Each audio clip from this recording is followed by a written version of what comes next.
मोक्षनेतारं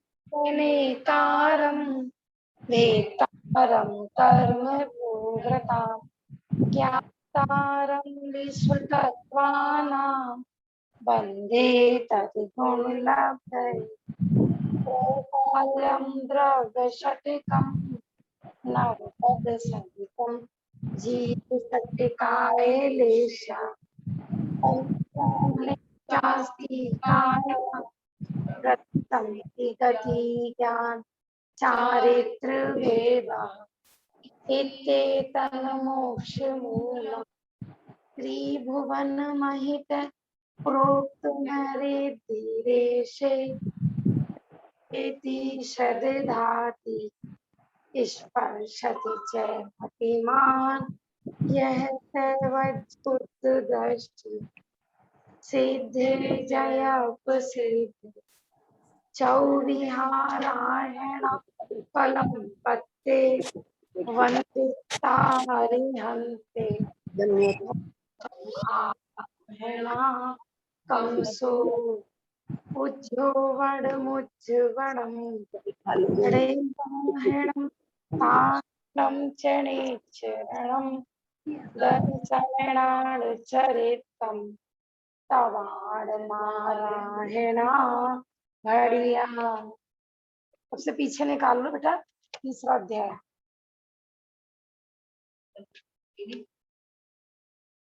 तीसरा अध्याय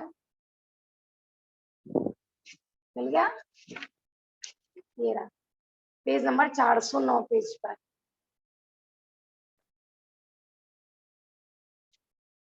ठीक है, हाँ ये पहला है ना, तीसरा निकालो।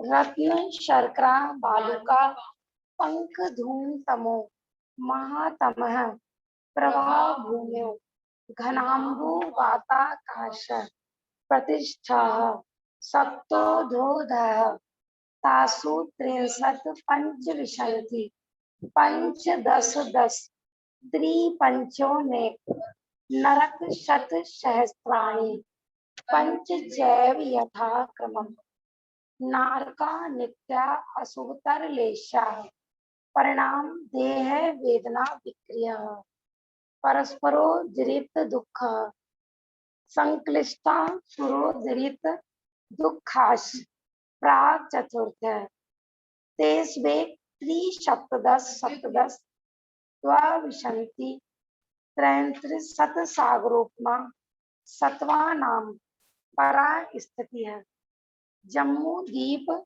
लवणोदाद शुभ नामानो दीप समुद्र द्वीर द्वीर विस्कंभ पूर्व पूर्व परिक्षेपणो वल्याकृत तन मध्य मेरु नाविर्वृत्तो योजन शत सहस्र विस्कंभो जम्बू दीप भरत हेमवत हरि विदेय रम्यक हिरण्यवत ऐरावत वर्षा क्षेत्राणि तद्विभाजन पूर्वापरायता हिमवन महाहिमवन निषद नील रुक्मी शिखरिणो वर्षधर पर्वतः हेमार्जुन तपनीय वैडूर्य रजत हेममया मणि विचित्र पार्श्वा उपरी मूले च तुल्य विस्तारा पद्म महापद्म केसरी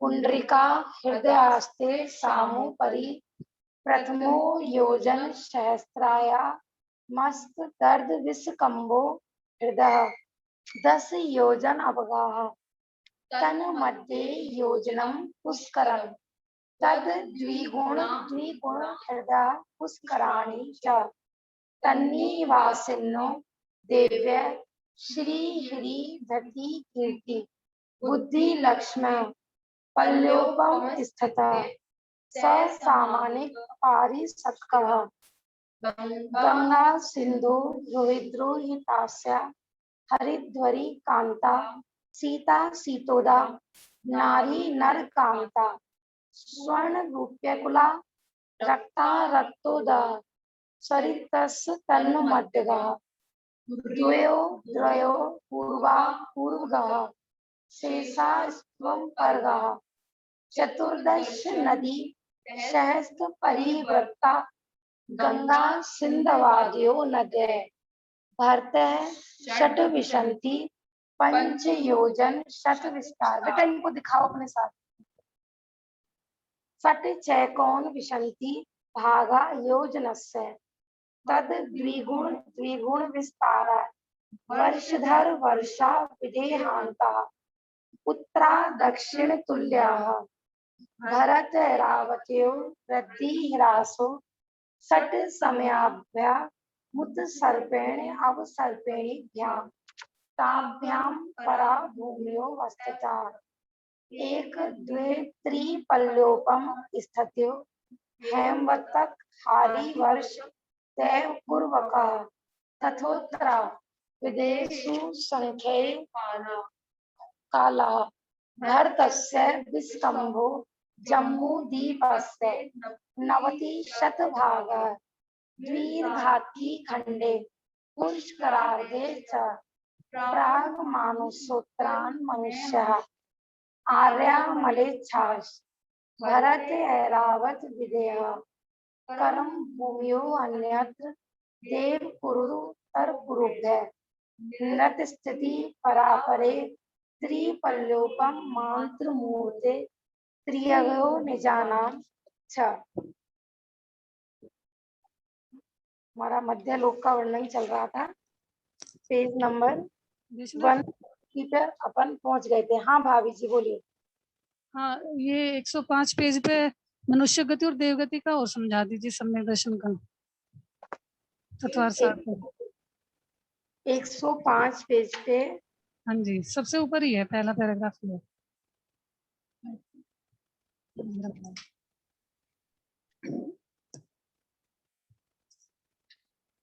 अब मेरे क्या नाम है तपस्या, मुझे दूसरा वाला ग्रंथ तो इसमें पेज नंबर ना अलग है। जो ये तत्वार सार है ना, कॉफी कलर का, देखो यहाँ रखा है, कहाँ रखा है, मिला क्या तत्वार सार?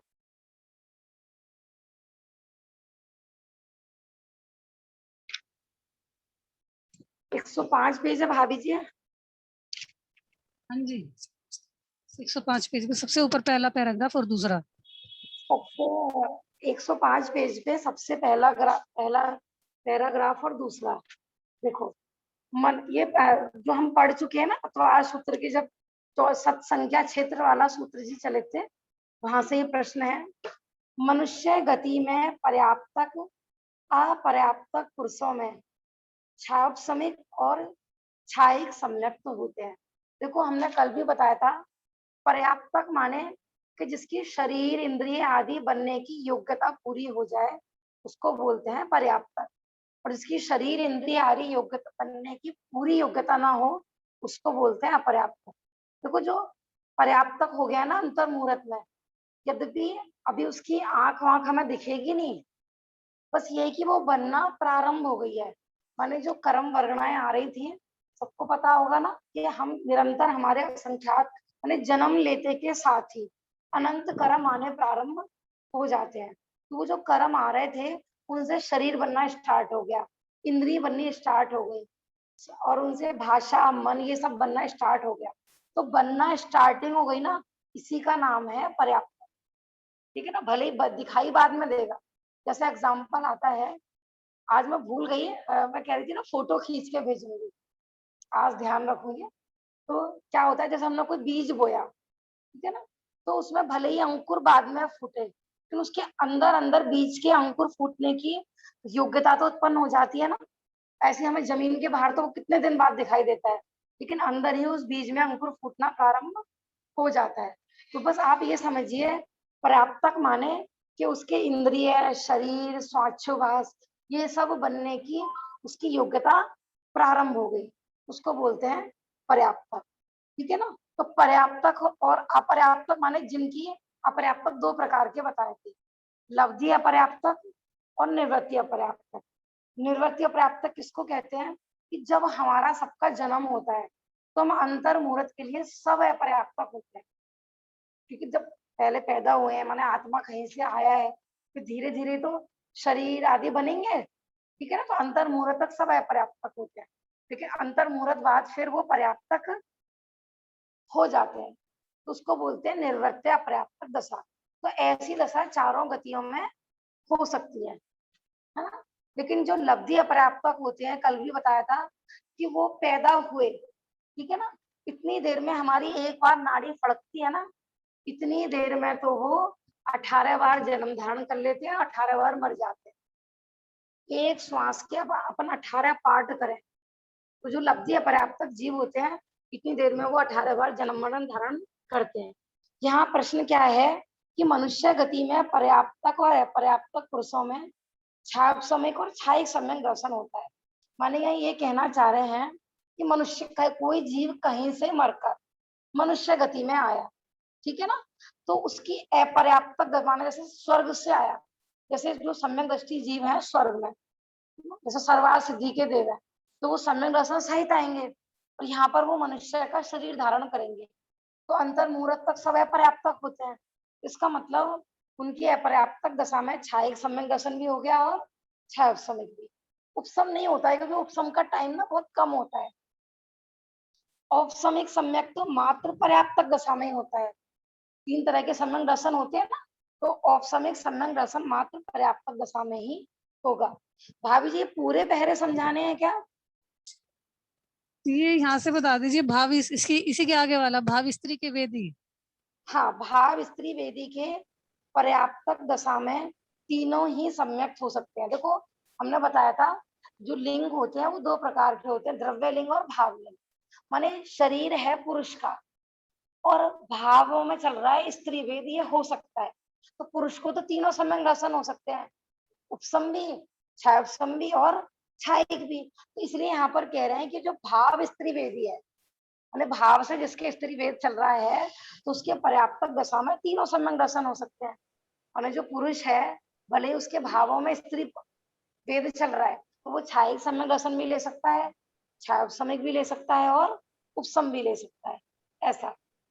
हाँ, बस अब देवगति का बता दीजिए। देव गति में वैमानिक देवों की पर्याप्तक अपर्याप्तक दोनों दशाओं में तीनों सम्यक दर्शन होते हैं, है ना। देव गति में पर्याप्तक हो, देखो लब्धि अपर्याप्तक की तो यहाँ पे बात ही नहीं चल रही है। यहाँ पर ये बता रहे हैं कि जन्म से अंतर मुहूर्त तक सब अपर्याप्तक। अब कोई जीव यहाँ से मर के छायिक सम्यक दर्शन सहित भी जा सकता है, छाय और उपसम भी और छाय उपसम भी, तीनों सहित जाएगा। तो वैमानिक देवों में अपर्याप्तक में भी तीनों सम्यक दर्शन हो सकते हैं और पर्याप्तक में भी तीनों सम्यक दर्शन हो सकते हैं, तो ये कहना चाह रहे हैं।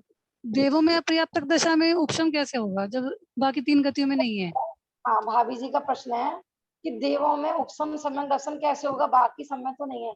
यहाँ पर इस अपेक्षा से लिया है जैसे कोई मुनिराज श्रेणी चढ़ रहे थे, ठीक है ना, उपसम श्रेणी चढ़ रहे थे, अब उनके गिरते समय उनका मरण हो गया, तो अंतर मुहूर्त तक तो रहता है ना, तो इतने बीच में अंतर मुहूर्त के अंदर अंदर उनका मरण भी हो गया और उन्होंने देवगति की पर्याय भी धारण कर ली।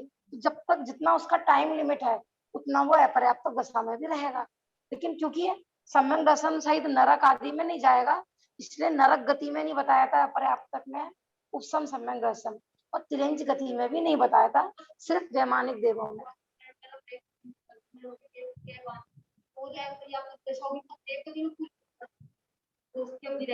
चारों गतियों में अंतर मुहूर्त तक सब अपर्याप्तक ही होते हैं। हाँ, अपर्याप्तक का मतलब बस इतना सा लेना है। देखो अपर्याप्तक माने आप अपर्याप्तक नहीं बोलो, अपूर्ण बोलो। पर्याप्तक माने पूर्ण, अपर्याप्तक माने अपूर्ण। जैसे हमने 2 बिल्डिंग बनानी चालू करी, एक तो बन गई उसको बोलेंगे पर्याप्तक, ये पूरी हो गई। एक अभी पूरी नहीं हुई है उसको बोलेंगे अपूर्ण। सिर्फ एग्जाम्पल है, इसको सिर्फ एग्जाम्पल के रूप में ही लेना, बाकी पूर्णता की दृष्टि से नहीं लेना। तो पर्याप्तक अपर्याप्तक का बस इतना मतलब लेना है, पूर्ण और अपूर्ण। तो जब प्रारंभिक भूमिका में, जैसे हम भी जब जन्म लिया था ना हमारा भी, तो अंतर मुहूर्त बाद ही हमारा शरीर आदि बनना प्रारंभ होता है। देखो पहले आत्मा आता है, ठीक है ना, आते के साथ ही कर्म आने प्रारंभ हो जाते हैं। अब वो जो कर्म आए हैं ना, वो शरीर रूप बनना, है ना, शरीर में ब्लड, हड्डी, इंद्रियां, ये सब बनने की योग्यता पैदा होना, उसको बोलते हैं पर्याप्त। बने नहीं है भले ही अब की, लेकिन बस वो कर्म आके प्रोसेस चालू हो गया है। कि भाई ये वाले ये हड्डी बनाएगा, ये रस बनेगा, ये खून बनेगी, मज्जा बनेगा, होते हैं ना शरीर में सप्त धातु, तो बस उनकी बनने की योग्यता पैदा हो जाती है। भले 1 हफ्ते बाद 2 हफ्ते बाद वो आप देखना कभी जो गर्भ के बच्चे होते हैं ना उनके कैसे पहले अंकुर फूटेंगे हाथों के, फिर पैरों के, ऐसे ऐसे शुरू शुरू में गोल फॉर्म में होता है, राउंड फॉर्म में, बाद में धीरे धीरे उसकी सब चीजें बनती है ऐसे। हम्म,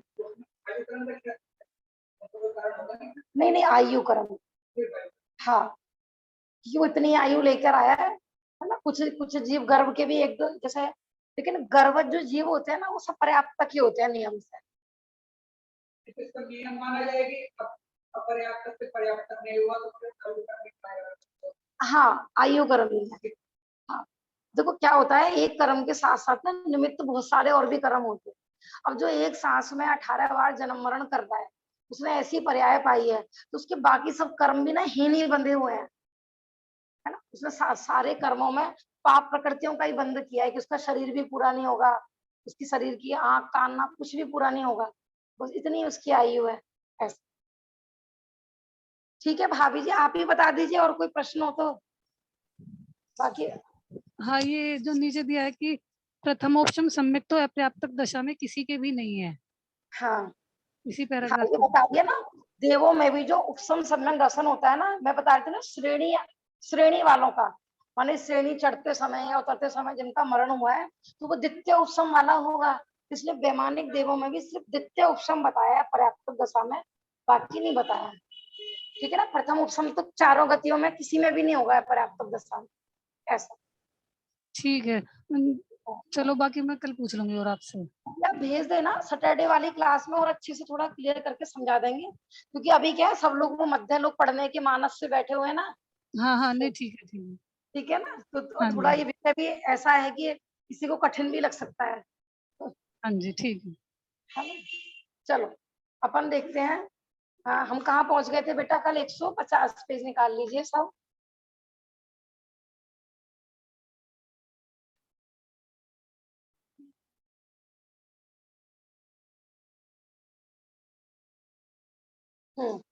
कल हम मध्य लोक के बारे में चर्चा कर रहे थे। आप लोगों को चित्र चाहिए ना, चित्र ये वाला ग्रंथ भी ले सकते हो, एक यहाँ पे जैन भूगोल भी रखी है, उसमें भी चित्र देख सकते हो मध्य लोक का। ठीक है ना, ऐसा। तो कल हमारी मध्य लोक की बात चल रही थी, 3 लोक होते हैं, सबको पता होगी ना। आपने पढ़ा है बेटा कभी लोक के बारे में, हम कहाँ रहते हैं, पता है नहीं, कहाँ रहते हैं हम, हाँ? पृथ्वी पर रहते हैं। ठीक है ना, जो ये पृथ्वी है ना, इसको मध्य लोक बोलते हैं, है ना। 3 लोक होते हैं, ऊर्ध्वलोक, मध्यलोक और अधोलोक। ऊर्ध्वलोक में क्या होता है, देव देव रहते हैं, और सबसे ऊपर सिद्ध भगवान रहते हैं। मध्यलोक में कौन रहते हैं, मनुष्य और त्रियंश। ठीक है ना। अधोलोक में कौन रहते हैं, नारकी। नरक सुना हो, नरक स्वर्ग, तो जो पाप करते हैं वो नरक में जाते हैं, और जो पुण्य करते हैं वो स्वर्ग में जाते हैं, और जो धर्म करते हैं वो मोक्ष जाते हैं। तो अधोलोक में नारकी रहते हैं, मध्य लोक में ये स्थूलता से बता रहे हैं। बाकी देखो त्रियंश गति के जीव तो तीनों लोकों में सब जगह रहते हैं। एक इंद्रिय, दो इंद्रिय, एक इंद्रिय, सॉरी, एक इंद्रिय जीव, पृथ्वी, जल, अग्नि, वायु और वनस्पति, ये वाले जीव तो पूरे 3 लोक में रहते हैं। लेकिन पंचेंद्रिय की अपेक्षा बात चल रही थी, ऊर्ध्व लोक में देव रहते हैं, मध्य लोक में पंचेंद्रिय त्रियंश और मनुष्य की अपेक्षा, और अधोलोक में नारकी। तो हमारा मध्य लोक का वर्णन चल रहा है कि अपन सेंटर में रहते हैं। ठीक है ना। तो असंख्यात द्वीप समुद्रों की बात चल रही थी, एक द्वीप, फिर एक इनको चित्र दिखा दो कल वाला, इसमें ये दे दो बेटा इनको।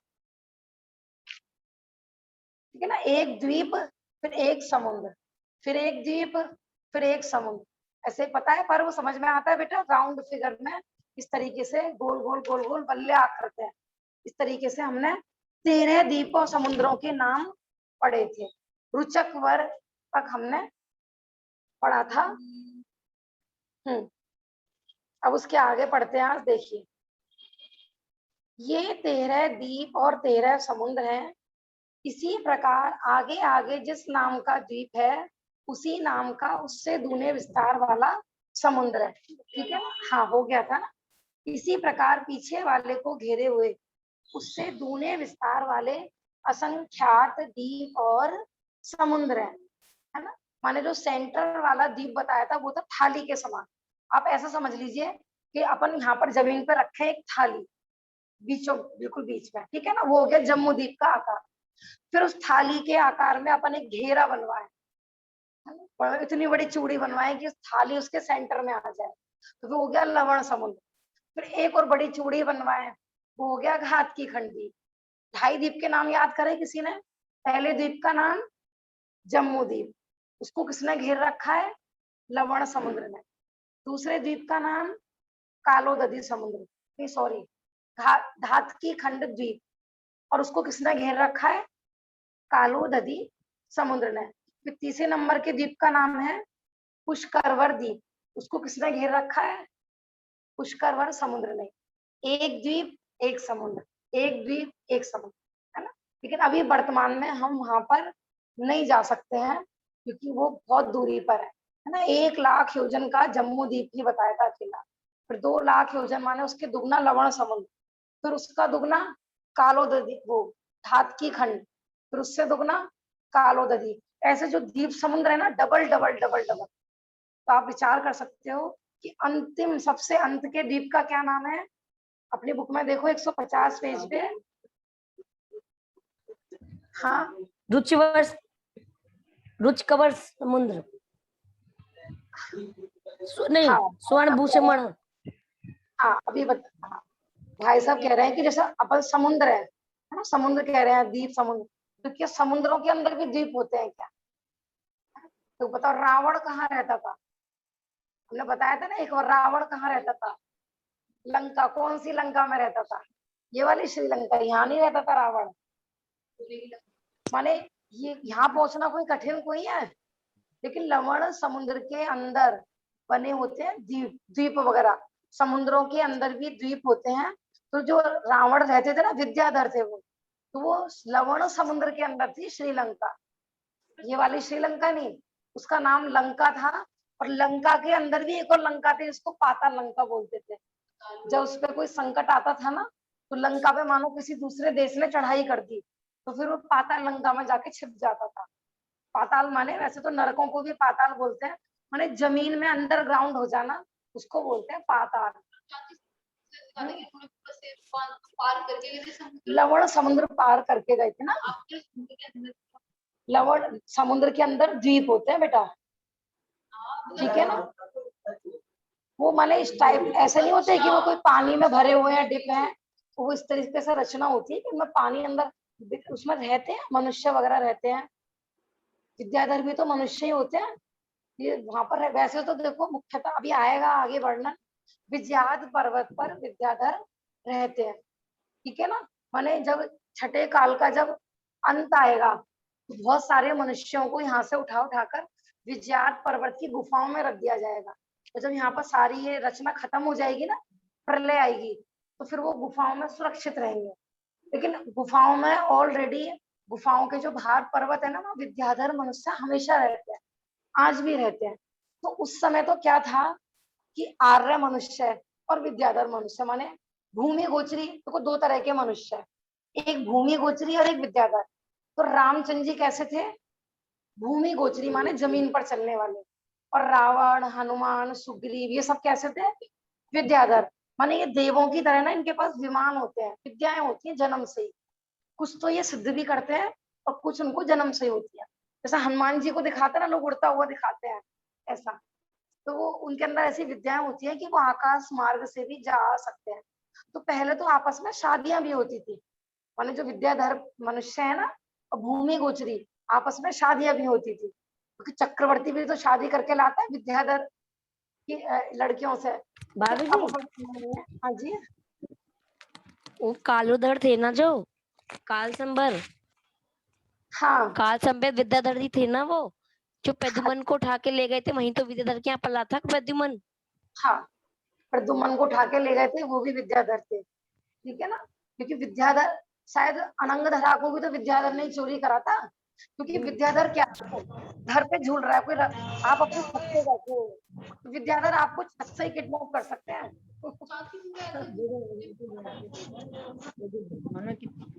हाँ, ऐसा नहीं है। तो बच्चा का प्रश्न है कि कहानियां पढ़ते हैं, उसमें लिखा रहता है कि विद्याधर का ऐसा स्वभाव होता है। भैया स्वभाव नहीं होता है, ऐसे मनुष्यों में नहीं होते, कितने किडनैप कर लेते हैं। वो तो क्या होता है कि किसी की पूर्व में कोई बैर बंधा हुआ था, जैसे प्रद्युम्न कुमार को जिसने चोरी करा था, तो पूर्व में वो प्रद्युम्न कुमार का शत्रु था, तो उसको देखते ही, उसकी शक्ल देखी, उसको अपने भाभी पहले जन्म में। हाँ दैत्य जी, दैत्य हेमचंद्र नाम था उनका। हाँ हाँ, हेमचंद्र। हेमचंद्र नाम था, तो उनको बैर याद आ जाता है। कई बार ऐसा नहीं होता है, किसी को देखते ही अपने को राग हो जाता है या क्रोध उत्पन्न होता है, तो ये पूर्व जन्म के राग देश होते हैं। ऐसा नहीं कि सारे विद्याधर बुरे होते हैं, सब किडनैपर, उनका काम सिर्फ किडनैपर है वो, ऐसा नहीं है। ठीक है ना। मैंने आकाश मार्ग, जैसे अनंगधरा अपने घर पे झूला झूल रही थी और उसको झूले से उठा के ले गए, पता ही नहीं लगता, क्योंकि इतने जमीन वाले उनके पीछे पीछे भागेंगे, वो तो आकाश से 1 सेकंड में फुर हो जाते हैं। ऐसा। श्री कृष्ण की पत्नी के लिए भी तो आता है सत्यभामा, वो भी तो विद्याधरी थी। हाँ, श्री कृष्ण की जो पत्नी थी सत्यभामा, वो भी विद्याधर। मैं बता रही हूँ ना, पहले तो शादियां वगैरह सब होती थी, है ना, लेकिन अब शादी का व्यवहार विद्याधरों से समाप्त हो गया है, क्योंकि अगर विद्यावान यहाँ, क्योंकि इतना पुण्य भी नहीं है ना। ठीक है ना, शुरू शुरू में भी आता है शायद, तो चक्रवर्ती की जो पटरानी होती है ना, वो भी मुख्यतः विद्याधर ही बताई है। ऐसा विजात पर्वत पर ही तो मिलती है। हाँ हाँ, आ सकती है। जब नहीं नहीं, ऐसा चक्रवर्ती जयचंद्र को जीतने जाते तब भी तो उनसे ही शादी करके लाते हैं। प्रश्न ये है कि विद्याधर की लड़कियां भूमि गोचरियों से शादी कर सकती हैं, तो आने के बाद क्या उनकी विद्याएं खत्म हो जाती हैं? ऐसा नहीं है कि विद्या अगर कोई हड़प, कई बार क्या होता है कि किसी दूसरे बलवान कोई देव हो, शक्तिशाली हो, वो गुस्से में विद्याएं छीन ले। ऐसा तो सुनने में आया है कि उसकी विद्या छीन ली सारी, कोई पावरफुल हो। लेकिन ऐसा नहीं है कि अगर उन्होंने भूमि, मानो जैसे भरत जी से शादी करी विद्याधर स्त्रियों ने, तो उनकी विद्याएं बनी रहती है, प्रयोग कर सकती है। ऐसा विद्याएं समाप्त नहीं होती है। हाँ हाँ, उनको विद्याएं हैं। ऐसा सबसे अंत में शंभु रमण द्वीप और शंभु रमण समुद्र है, और ये सबसे बड़ा समुद्र कहलाता है ये शंभु रमण समुद्र, जहां पर हम बता रहे थे ना, एक एक हजार योजन के महामगरमच्छ रहते हैं इसके अंदर, और एक दो नहीं, असंख्यात। एक मगरमच्छ कितना बड़ा? 1000 योजन। 1000 योजन कितने किलोमीटर का होता है? 12 का गुणा करो 1000 में, 12,000, तो 12,000 किलोमीटर लंबे चौड़े, लंबाई में इतने इतने कितने कितने सारे मगरमच्छ रहते हैं, पर असंख्यात। इतना बड़ा वो समुद्र है। और ये तो सबसे बड़ी बताइए, उससे छोटे, उससे कितने तरह के होते हो। 8वीं नंदीश्वर द्वीप में वामन अकृत्रिम चैताल्य है ना, अष्टाने का पर्व में 8वें नंबर के द्वीप में सारे स्वर्ग के देव जाते हैं, माने वो 8 दिन तक कंटिन्यू वहां पर पूजन भक्ति यही सब करते रहते हैं वो वहां पर, फिर भी बोर नहीं होते, इतनी भगवान के प्रति भक्ति। और असंख्यात देव भगवान की भक्ति करते करते वहां पर सम्यक दर्शन भी धारण कर लेते हैं, भक्ति करते करते अपनी महिमा आई भगवान को देखकर, ये प्रभु जैसे आप हो वैसा ही मैं हूँ, उनको आनंद उत्पन्न हुआ और सम्यक दर्शन ले गए।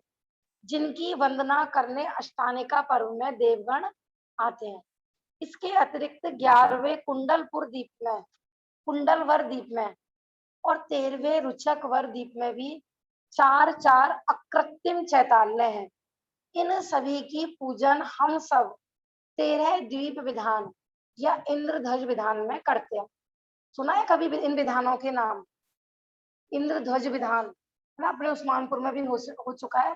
तो मांडले पे क्या करते हैं, पूरा 13 द्वीप की रचना बनाई जाती है, 13 द्वीप तक जितने भी अकृत्रिम चैताल्य है ना, उन पर वो झंडे ध्वजा लगाई जाती है, ऐसा है ना। ऐसे 13 द्वीप विधान होता है। तो ये सब बता रहे हैं, रुचकवर द्वीप में 4 अकृत्रिम चैताल्य है।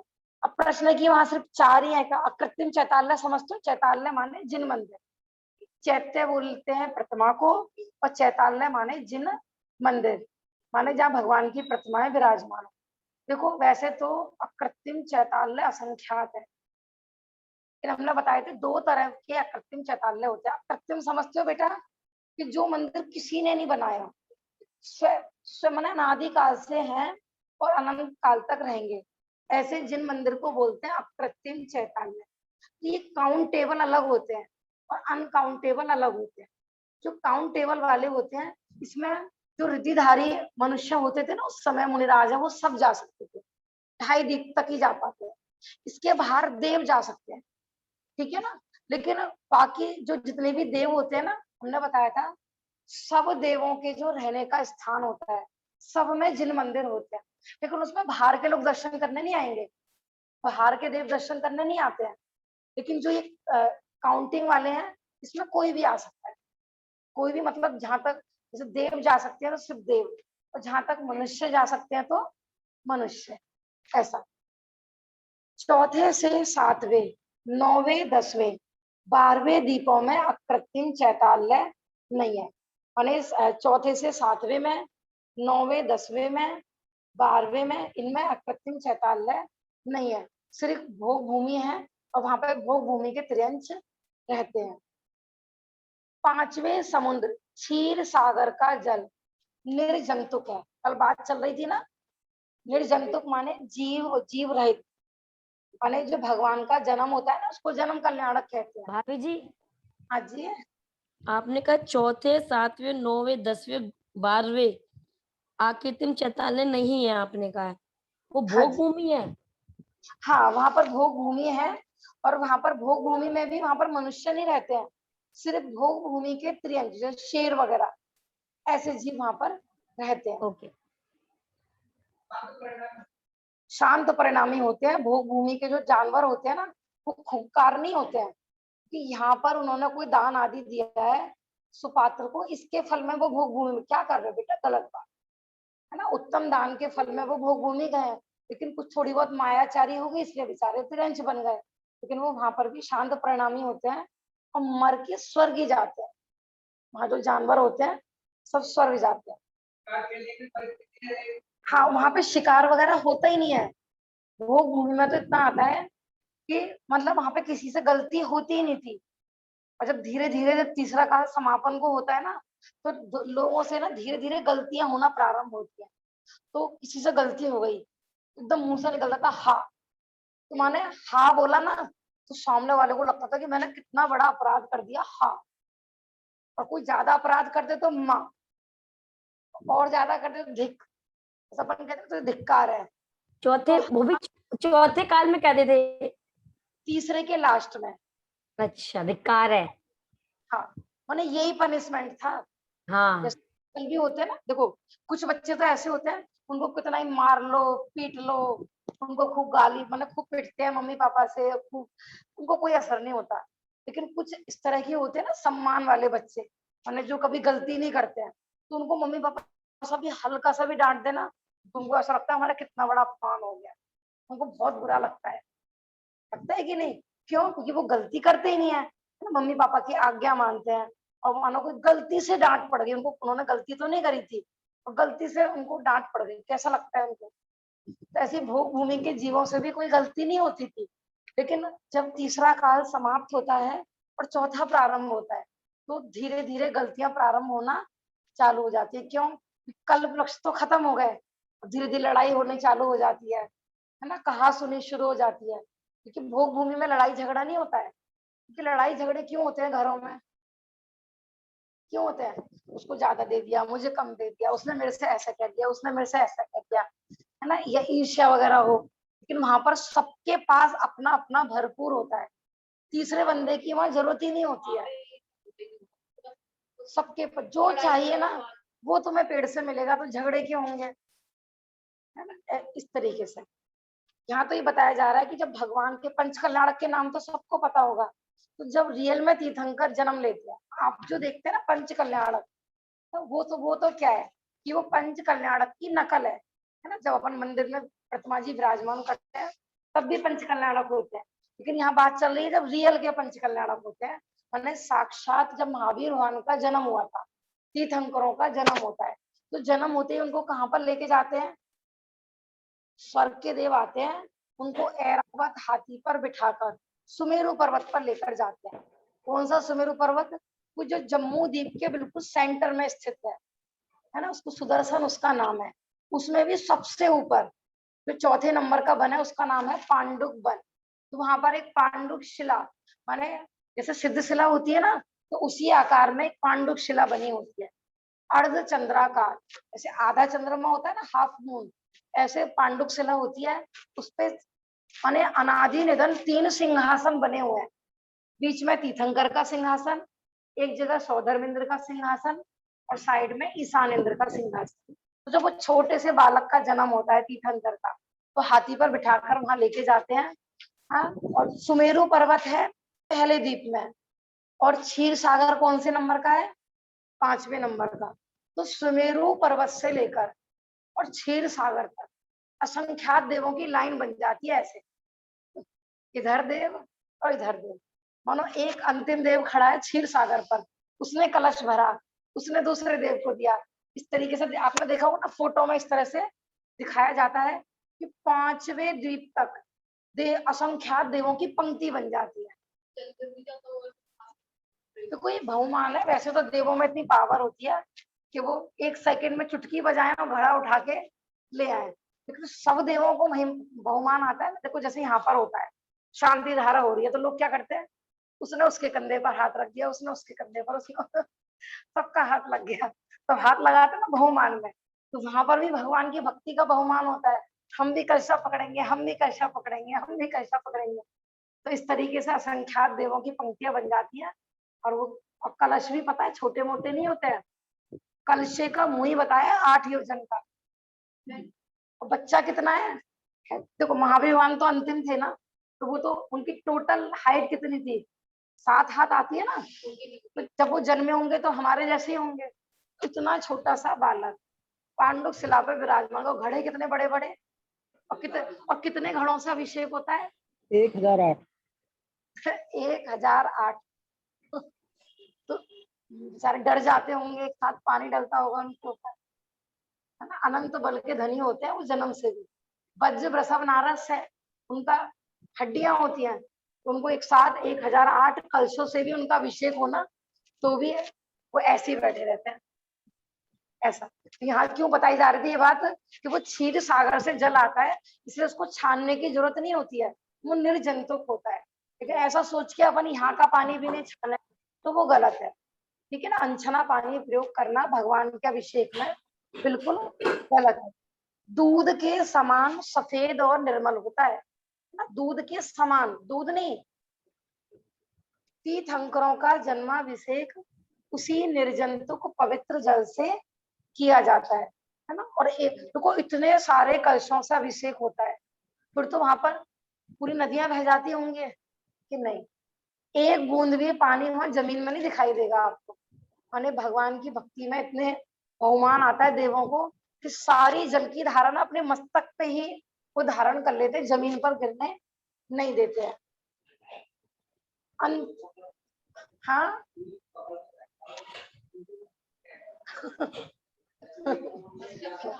देखो जो ग्रंथों में वर्णन आता है सिर्फ 3 का ही आता है कि उनको सिंहासन पर बिठा देते हैं।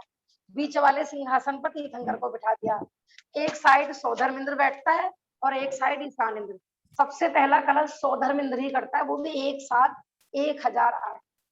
बाकी कोई पकड़ के बैठता है कि नहीं, ऐसा कुछ भी नहीं आया है क्योंकि उस शिला पर 3 ही सिंहासन है, चौथे के लिए वहां पर जगह ही नहीं है।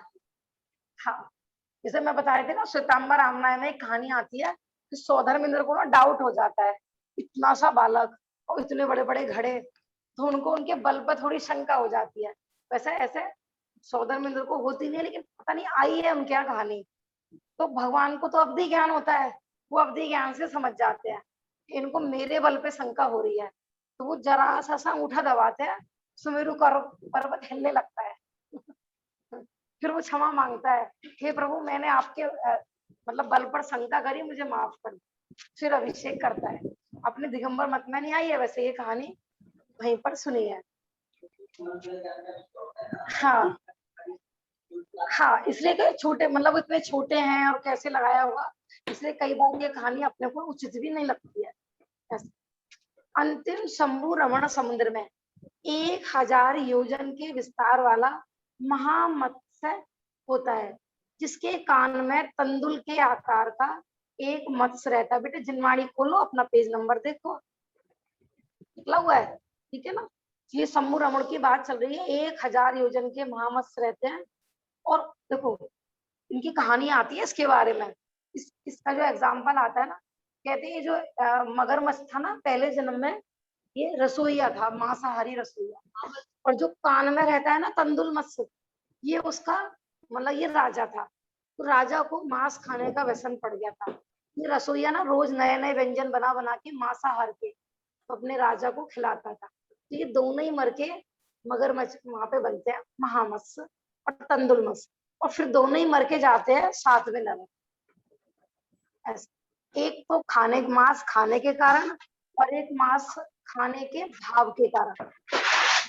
इसमें भाभी भाभी जी इसमें तंदुल के आकार का क्या मतलब?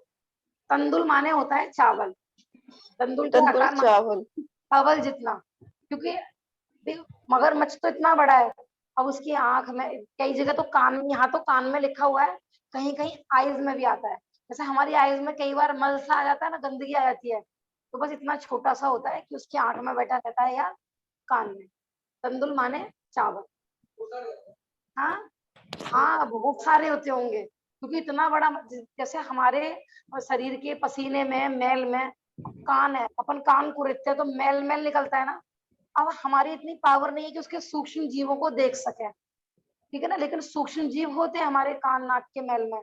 अब वो शंभु महामगरमच्छ तो इतना बड़ा है, तो उसके मतलब माने ये चावल जितने तो कितने सारे होंगे उसके शरीर में। जैसे बंदर वगैरह भैंस वगैरह नहीं होती है, जिनके शरीर में भैंस के भी तो जीव हो जाते हैं, उसके बालों में वो खुजा हो जाती है, कुत्ते के भी हो जाते हैं, कीड़े पड़ जाते हैं। इस तरीके से मगरमच्छ के शरीर में ये सब रहते हैं। और मनुष्य में पर्याय में भी तो जुएं पड़ जाती है सर में, लीखें हो जाती हैं, तो ऐसे बहुत सारे रहते हैं।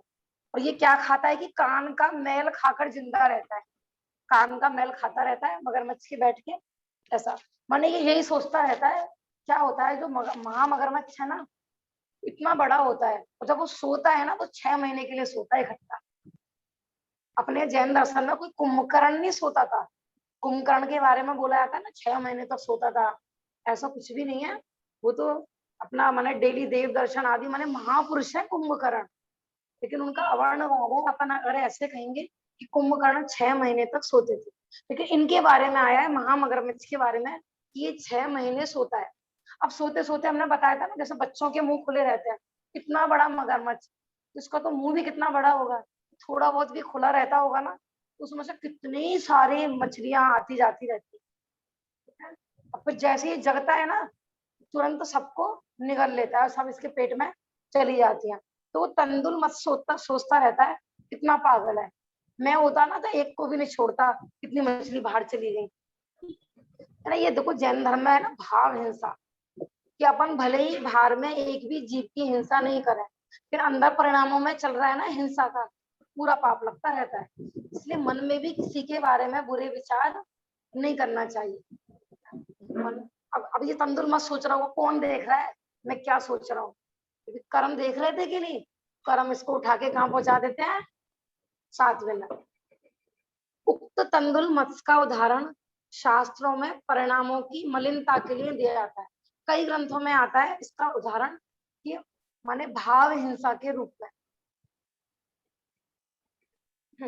कहा जाता है कि वह 1000 योजन वाला महामत्स्य अपने विशाल मुख को खोले हुए समुद्र में इसमें ही आ गया देखो, 6 माह तक सोता रहता है। उसके मुंह में हजारों छोटी छोटी मछलियां आती जाती रहती हैं। उन्हें देखकर यह तंदुल मत्स्य सोचता है कि इसमें देखो बेटा जिनवाणी में उंगली लगाओ, वह सोचता है कि मछलियां मेरे मुख में आती तो मैं एक को भी नहीं छोड़ता, सभी को निगल जाता। पर यह मूर्ख अपने मुंह में आई हुई मछलियों को वापस चला जाने देता है। अपने इन दुष्ट परिणामों के कारण एक भी जीव का घात नहीं कर पाने पर भी वह तंदुल मत्स्य मरकर नरक में जाता है। जीव कितने मारता है? एक भी नहीं। और मारने के भाव कितना करता है कि जितने समुद्र में नहीं है उतने जीवों में अनंत जीवों को मारने का परिणाम करता है। उसके फल में ये मर के नरक जाता है। इसलिए हमेशा अपन बोलते हैं ना अहिंसा परमो धर्म, तो अहिंसा परमो धर्म माने भाव हिंसा की दृष्टि से कहा है वहां पर। क्योंकि नामों में हिंसा हो गई ना, परिणामों में कषाय उत्पन्न हो गई ना, मोह राग द्वेष मिथ्या अनादि काल से ये हमारे आत्मा का घात करते हैं।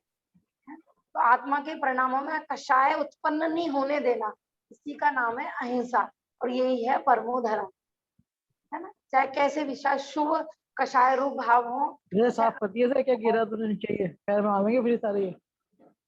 हाँ जी, यहाँ एक प्रश्न संभव है कि जब द्वीप समुद्र तो असंख्यात है, तो आपने मात्र 13 द्वीपों के ही नाम क्यों गिनाए? असंख्यात उत्तर देखो बेटा, असंख्यात नाम तो गिने नहीं जा सकते, उनके नाम भी आगम में प्राप्त नहीं होते हैं, हम कैसे गिनते? असंख्यात का लिखना भी पॉसिबल नहीं था। दूसरी बात यह भी तो है, यदि आगम में प्राप्त भी होते तो हम गिना भी देते, तो क्या आप उन्हें याद रखते? इतनी बुद्धि है क्या? है? अभी तो इनको ही पढ़ने में कंटाला आ रहा है। ध्यान से पढ़ते, 13 नामों में ही लोगों को कंटाला छूटने लगता है। 13 नाम भी कौन याद रखता, किस किस को याद है? यदि ऐसी बात है तो आपने 13 का ही आंकड़ा क्यों चुना? 10 ही गिनाते या फिर 16 गिना देते? आपने 13 ही क्यों बताया भैया? 10 बता देते, 16 बता देते। तुम ठीक कहते हो, पर बात यह है कि 13वें दीप तक अकृत्रिम चैताल्य है, उनके नाम न केवल आगम में अपितु पूजन विधान में भी आते रहते हैं, इसलिए हमने यहाँ 13 दीप समुद्रों के नाम गिनाए। वैसे भगवान की वाणी में आप जो भी पूछोगे ना कि भैया संख्यातवें नंबर का क्या नाम है, तो वो भी आ जाएगा। लेकिन ये कि ना तो आज पढ़ने की शक्ति है, और लिखने वाला भी मैंने लिखित रूप में असंख्यात पॉसिबल ही नहीं है लिखना, है ना। वो तो भाव श्रुत में इतनी पावर है, माने ज्ञान में इतनी पावर है कि वो सबको याद कर ले, ग्रहण कर ले। ना तो लिखित में आ सकते हैं कभी इतनी वाणी, और ना ही बोलने में आ सकता है इतना असंख्यात और ऐसा। फिर अंतिम द्वीप समुद्र का नाम क्यों गिनाया? यहाँ ये कह रहे हैं कि जो जो हमारे प्रयोग में आती रहती है ना, जैसे इंद्रधनुष विधान होता है, पूजन आदि होते हैं, 13 दीपों तक अपन विधान करते हैं, वहां पर ध्वजाएं चढ़ाते हैं। बाकी कल हम बता रहे थे ना पंच कल्याणक होते हैं, तो जितनी भी पंच कल्याणक में देवियां आती है ना, वो भी 13 दीप तक की ही आती है, रुचक वर्त तक की, उसके आगे की नहीं बताई है ऐसा। फिर आपने अंतिम का नाम क्यों बताया? तो एक तो उसमें रहने वाले तंदुल मत की चर्चा अविष्ट है, दूसरे कहते हैं कि अंतिम समुद्र में असंख्यात त्रियंच पंचम गुण स्थान वर्ती विद्यमान है, उनकी उपेक्षा भी हमसे संभव नहीं है। क्योंकि ग्रंथों में सबसे ज्यादा नाम शंभु रमण समुद्र का क्यों आता है कि जब भी इनकी मगरमच्छ की चर्चा चलती है या पंचम गुण स्थान वर्तियों की चर्चा चलती है। देखो, स्वर्ग में पंचम गुण स्थान वर्ती नहीं होते हैं, नरक में पंचम गुण स्थान वर्ती नहीं होते हैं, सिर्फ मनुष्य में और त्रियंच में, दोनों में ही अणुव्रत हो सकते हैं। तो यहाँ पर बताया जाता है कि असंख्यात ऐसे त्रियंच हैं कि जो पंचम गुण स्थान वर्ती है। पंचम गुण स्थान समझते हो? 2 कसाय चौकड़ी का अभाव, अनंतानुबंधी क्रोध मान माया लोभ, और अप्रत्याख्यानावरण क्रोध मान माया लोभ।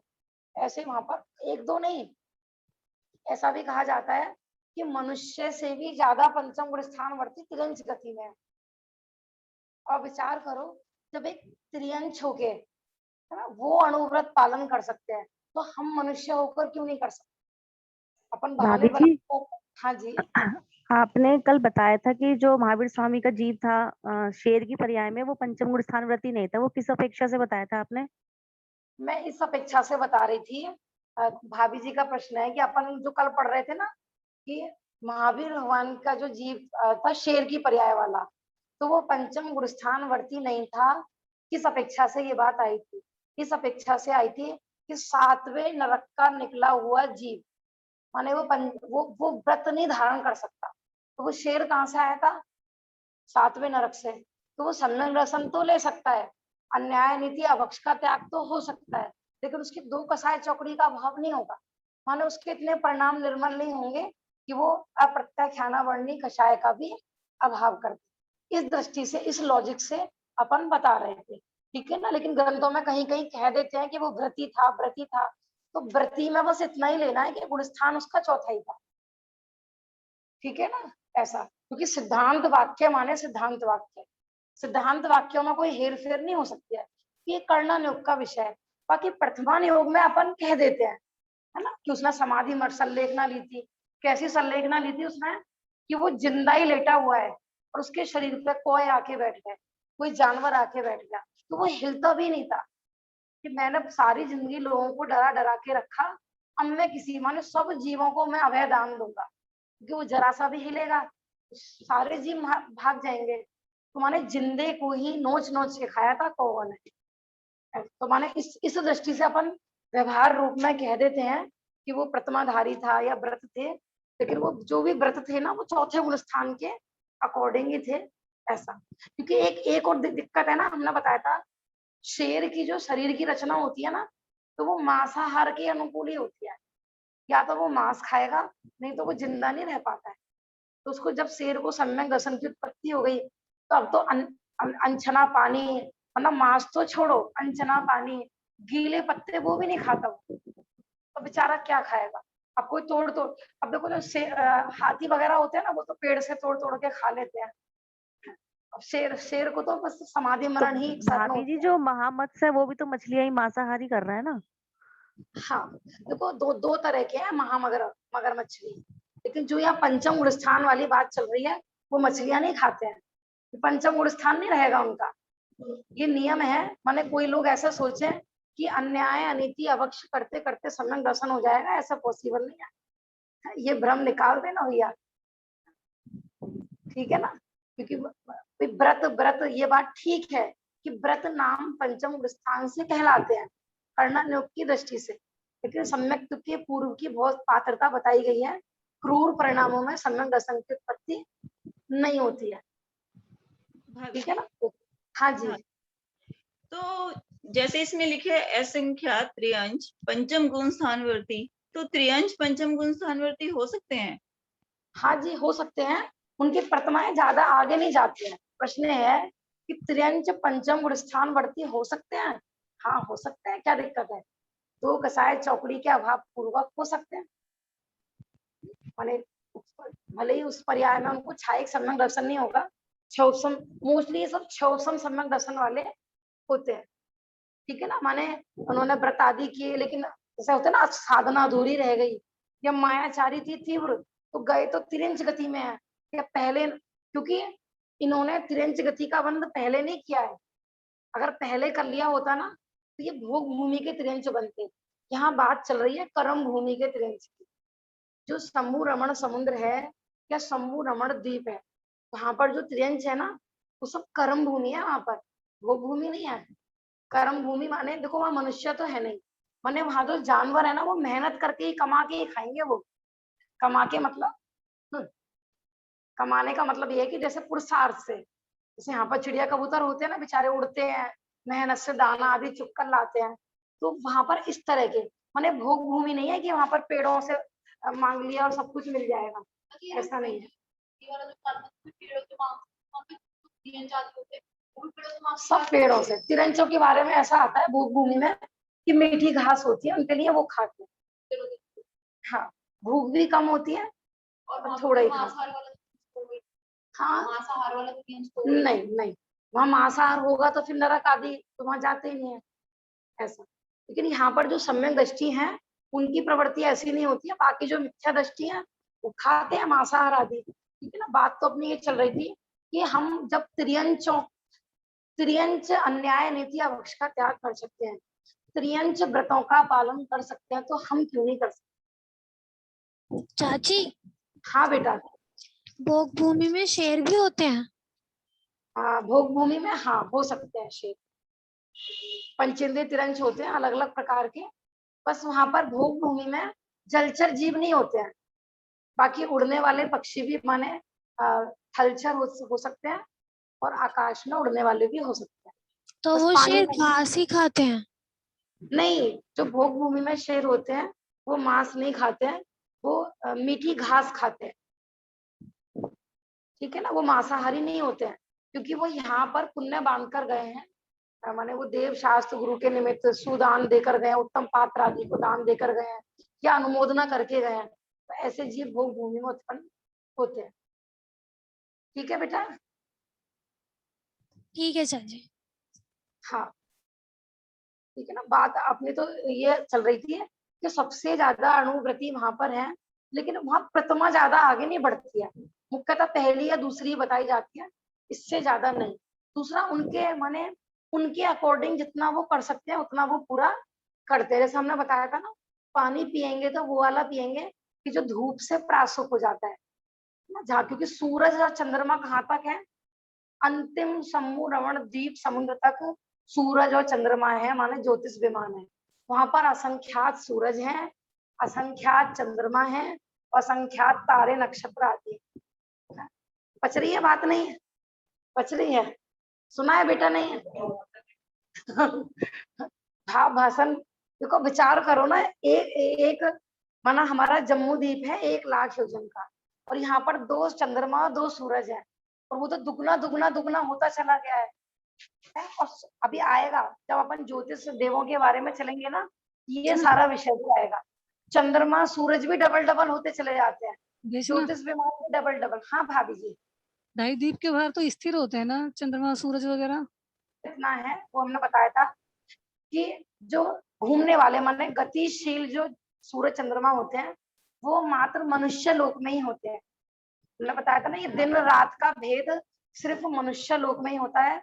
बाकी द्वीप समुद्रों में जैसे समूह रमण समुद्र है, तो जितने एरिया में वहां पर दिन है तो वहां दिन ही रहेगा, जितने एरिया में वहां पर रात है तो वहां रात ही रहेगी। वहां ऐसे वहां चेंजिंग नहीं होती है। तो आंटी जी जम्बूद्वीप में 2 सूर्य और 2 चंद्रमा है? हमारे यहाँ जो पता है सूरज चंद्रमा होते हैं ना, हमें क्या लगता है कि रोज हम वही सूरज देखते हैं, वही चंद्रमा देखते हैं। हमने जब ज्योतिष का वर्णन पढ़ा था ना, तो हमारे यहाँ भी सूरज चंद्रमा चेंज होते हैं, लेकिन हम नहीं पकड़ पाते हैं। क्यों नहीं पकड़ पाते हैं? कि सेम होते हैं वो, है ना। लगभग 1 या 2 दिन के गैप में हमारे यहाँ दूसरा सूरज आता है, दूसरा ही चंद्रमा होता है, लेकिन हम क्यों नहीं पहचान पाते हैं? मानो जैसे दीपक है, ठीक है ना, और दीपक की शक्ल का सेम दीपक के जुड़वा भाई है।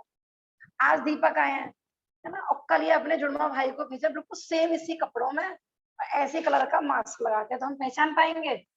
अब एक दिन दीपक आते हैं, एक दिन दीपक का भाई आता है, एक दिन दीपक आते हैं, एक दिन दीपक के भाई आते हैं, लेकिन हम क्यों नहीं पहचान पाएंगे?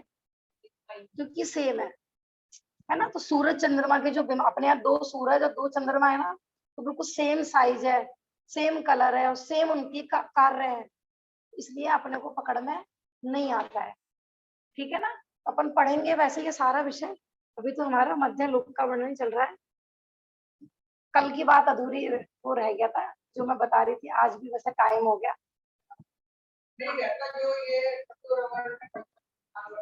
जी हाँ, वहीं जाके समय दर्शन ये सब लेते हैं। हाँ, जाति स्मरण से हो सकता ऐसा।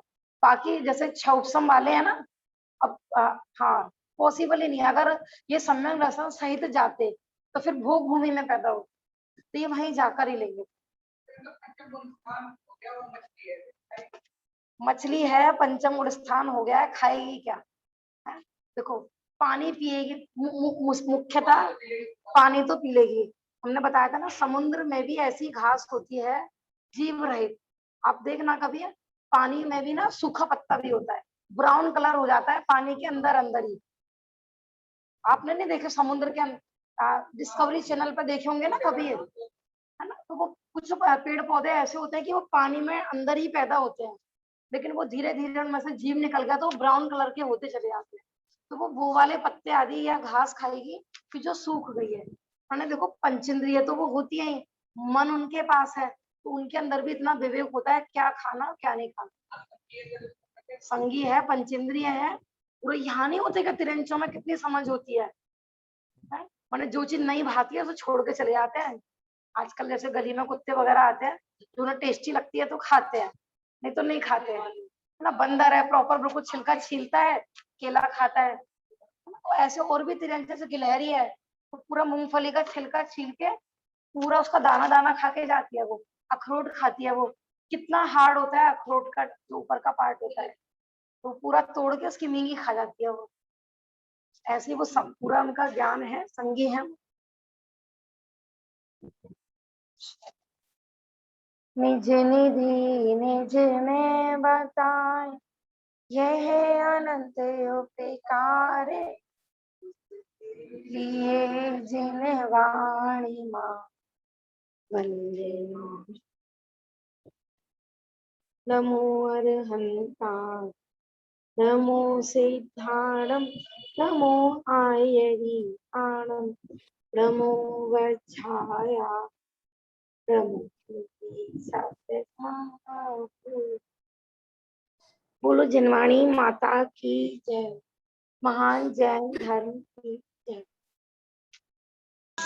जय जिनेंद्र आंटी जी। सबको जय जिन भाभी जी। जय।